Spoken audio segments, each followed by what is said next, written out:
शिकायत पर हिंदी कहानी।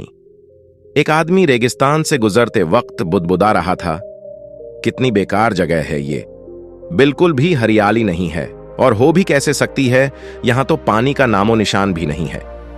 तपती रेत में वो जैसे जैसे आगे बराच रहा था, उसका गुस्सा भी बढ़ता जा रहा था। अंत में वो आसमान की तरफ देख झल्लाते हुए बोला, क्या भगवान आप यहां पानी क्यों नहीं देते? अगर यहां पानी होता तो कोई भी यहां पेड़ पौधे उगा सकता था और तब ये जगह भी कितनी खूबसूरत बन जाती। ऐसा बोलकर वह आसमान की तरफ ही देखता रहा, मानो वो भगवान के उत्तर की प्रतीक्षा कर रहा हो। तभी एक चमत्कार होता है, नजर झुकाते ही उसे सामने एक कुआं नजर आता है।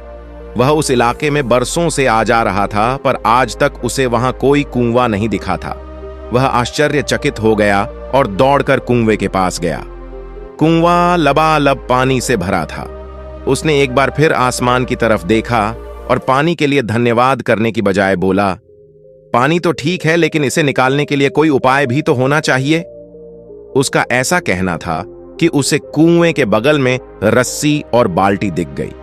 एक बार फिर उसे अपनी आंखों पर यकीन नहीं हुआ। वह कुछ घबराहट के साथ आसमान की ओर देखकर बोला, लेकिन मैं ये पानी ढोऊंगा कैसे? तभी उसे महसूस होता है कि कोई उसे पीछे से छू रहा है। पलट कर देखा तो एक ऊंट उसके पीछे खड़ा था। अब वह आदमी अब एकदम घबरा जाता है। उसे लगता है कि कहीं वो रेगिस्तान में हरियाली लाने के काम में ना फंस जाए, और इस बार वो आसमान की तरफ देखे बिना तेज कदमों से आगे बढ़ने लगता है।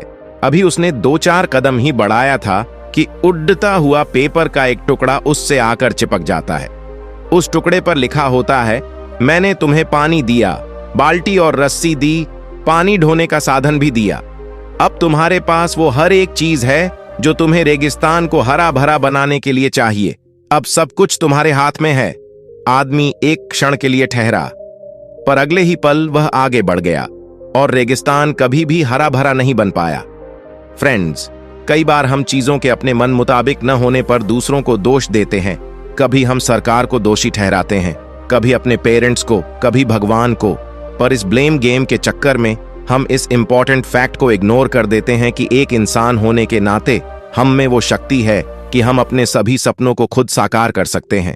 शुरुआत में भले लगे कि ऐसा कैसे संभव है, पर जिस तरह इस कहानी में उस इंसान को रेगिस्तान हरा भरा बनाने के सारे साधन मिल जाते हैं, उसी तरह हमें भी एफर्ट करने पर अपना गोल अचीव करने के लिए जरूरी सारे रिसोर्सेज मिल सकते हैं।